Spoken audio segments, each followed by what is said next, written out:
Good morning, everybody. So let's talk all things shiny and bling.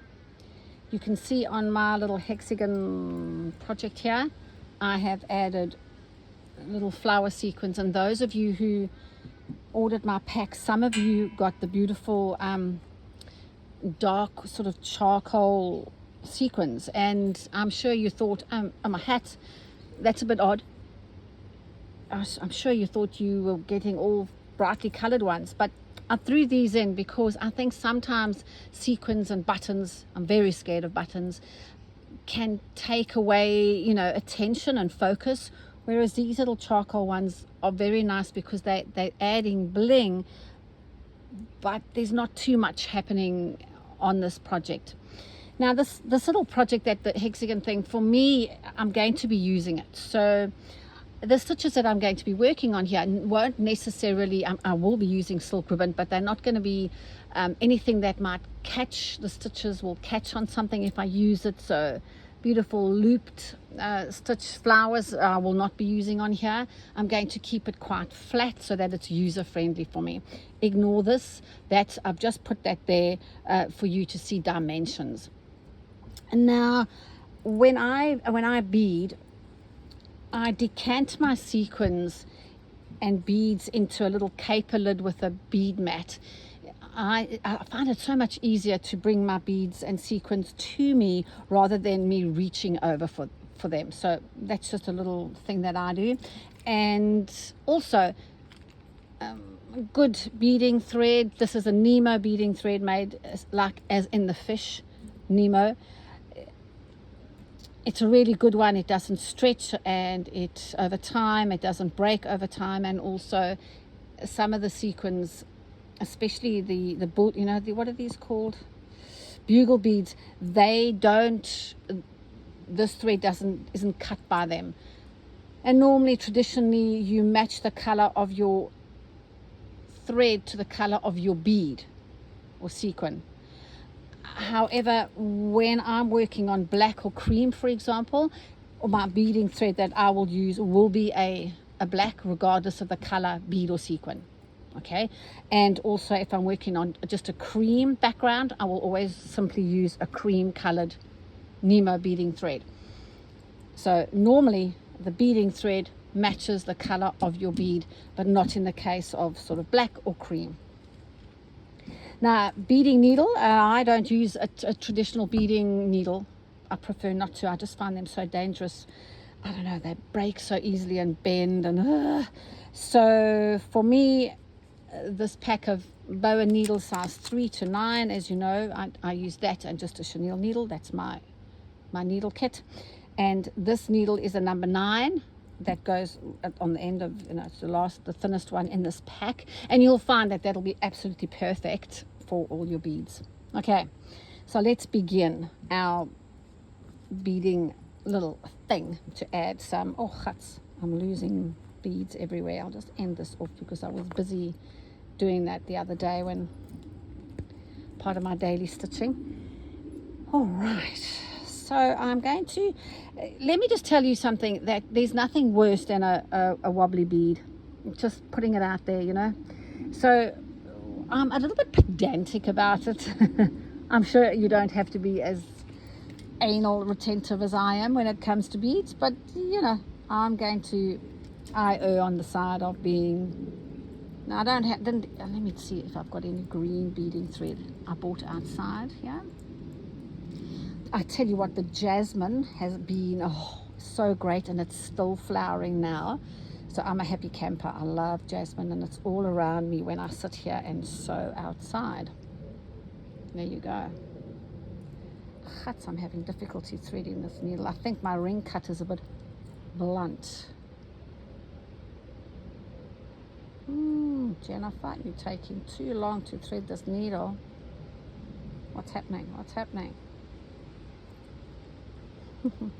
Normally threading a needle is my superpower, but not today.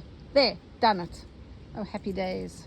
All right, so let's just talk now about just a single bead. Now, please make sure that you start off with a nice, juicy, healthy knot to begin with. And what I'll do, oh no, something's happening here. Okay, I'm just going to pop a bead on the end of this little section here. You'll notice too that I am a little bit further away from the edge. I don't know if you can see that, because obviously I'm going to put the bead and I'm going to come towards that. So, and I will pick up a little purplish one. There you go. And I'm going to 90 degrees. My needle enters and exits my work at 90 degrees like a sewing machine. And so I go through it once, and then me personally, I go through it again.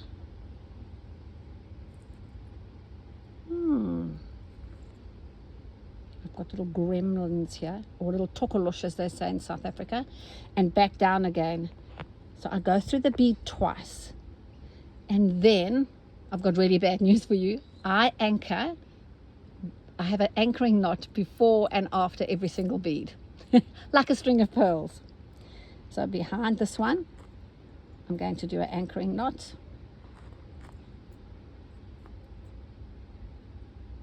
Okay, then say if I want to put another bead over here, for example, find the center of this, so there I know it's going to be.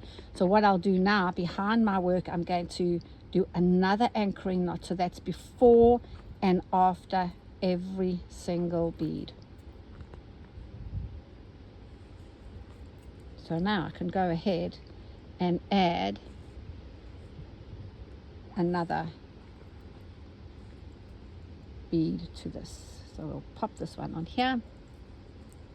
Back down we go again. 90 degrees. Oh, that's a little bit skew, isn't it?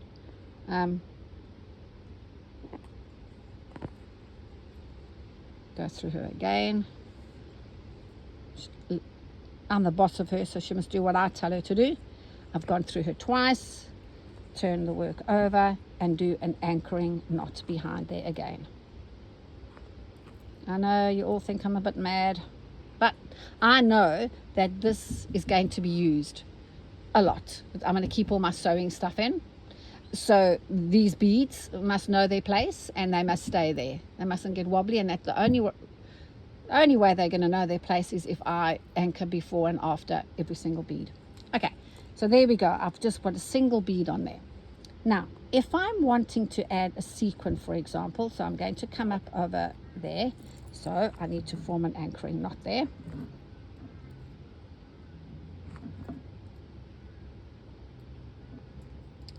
All right, so here comes the sequin. Once again, I'm going to move quite far away. Sorry, battling to find my words today, Jennifer. So I'm going to come up and I'm going to find a sequin. I'll use a pretty little flower sequin, I reckon. I'll use the little yellow one. So I'm going to grab my sequin and pop her down. There's a little flower sequin. And then I'm going to use a stop bead. So I'm going to pick up another little bead. But this time I'm going to hold this bead between my two fingers. There she is. Can you see? She's there. And I'm going to go through my sequin again, holding onto that bead, because that bead is going to keep that sequin in place. Once again, go through her again. Come up, go through your bead, back down, and form an anchoring knot behind. So there we go. I form a little stitch first, and then some form of knot, whatever tickles your pickle or floats your boat. There you go. Okay, so remember that was a stop bead over there. I'll do another one, but this time let's layer our, you can see this one is a beautiful big flower sequin underneath here, and then I just put another flower sequin on top of it. Okay, let's do it. See if I don't have another big one. You know, there's something rustling in this garden behind me. It's been there for quite a while, and I hope it isn't what I think it is. I'm just going to carry on, and I'll see to it later. So I'm going to come up. I hope it isn't what I think it is, and I'm going to do there. And if I layer her That's not a great color combination, so let me just get rid of her. And I might pick up, actually let's use this one as my underneath one. And then if I add another one on top of her, so there's another sequin, a little flower one. See, it looks different, doesn't it? And then there's my stop bead. Hold on to her. Take her down through. So that stop bead will keep that in place. Look how cute that looks. Woohoo! And then go through her again. Pull her through. Back down.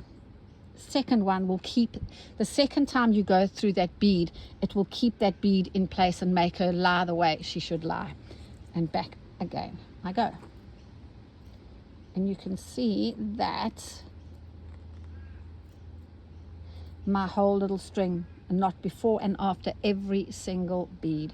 I know that's not what you wanted to hear because it's so time consuming, but honestly it really is worth the effort. All right, let's talk about a bugle bead. Now, that's a bugle bead over there. And as I said before and often, do you know, I'm really scared of them because they're so powerful, they're so rigid, and, you know, they just stand there kind of lurking at you. It's like a button, you know, buttons I love them, but as I said, I'm repeating myself, I use them with discretion. But let's talk about another bugle bead. What I might do is, because she's, this bugle bead is standing too alone and too strong, I could have added stitches around her, but I'm just going to add another little bugle bead to that and just show you how you can soften. So I know that the bugle bead is going here, so I'm going to add my knot there, and I'll just come up next to her and I'll grab my little bugle and I'll have her sort of coming out at a funny angle. Normally, often I find that when you're designing something and something is too strong and it's jumping out at you, oh, I don't like the angle of that. It often means that you just have to add another one, and it kind of, you know, gets diluted somehow. Once again, go through this bugle bead again, most definitely, because otherwise she will roll over. But what would happen if I got a bead and put her on the end? Will that soften? Well, it's going on there because I'm not taking it off. It would have been really better if it was a little pearl. And then I go through both of those again, because remember I've picked up that extra bead and I need her to be secured as well. Okay, so there you go. Okay, and off. Oh, there you go. Now, I could have used that little pearl. That would have been so much better on the end. Look at that. That would have been cute. But anyway, it wasn't to be. Back in you go. Now, sometimes you find, you know, these little kind of jewel things. I don't know if you can see it. Let me put it on this needle. Can you see it's not going to lie flat on your work, is it? Because it's kind of like a jewel shape. Not to worry, we can still use those. Where can I put that? I might just end this off. And then let's put her, oh, I've got one over there, but let's put her here. Come up.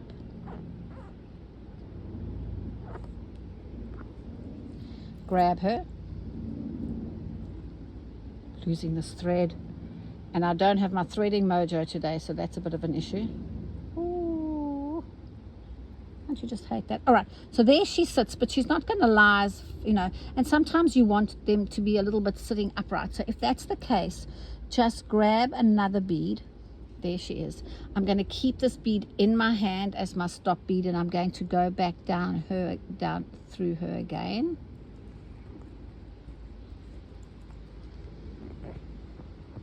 There she is. She's going to be like a little nipple on top of a boob. Once again, I have to go through that again. So go through. Oh, that's good going, Jennifer. Oh, and then I got arrogant and full of myself, and what did I pull through? Some kind of thread issue. Oh, it's tatas. Oh, there you go.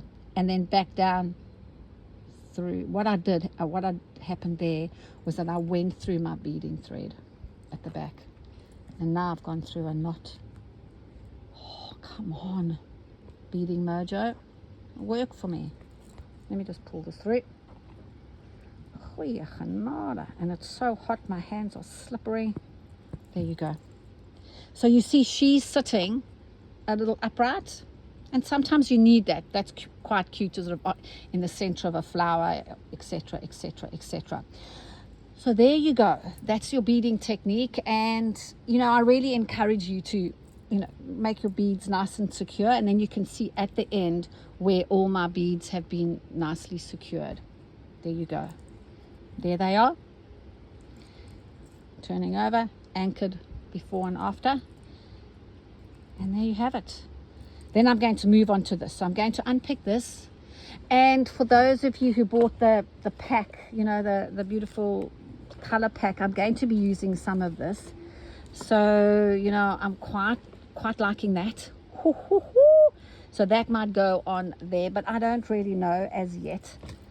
So once again, thank you for your time and joining me on this day, and sorry for the little difficulty in threading, and I will see you around. Bye for now.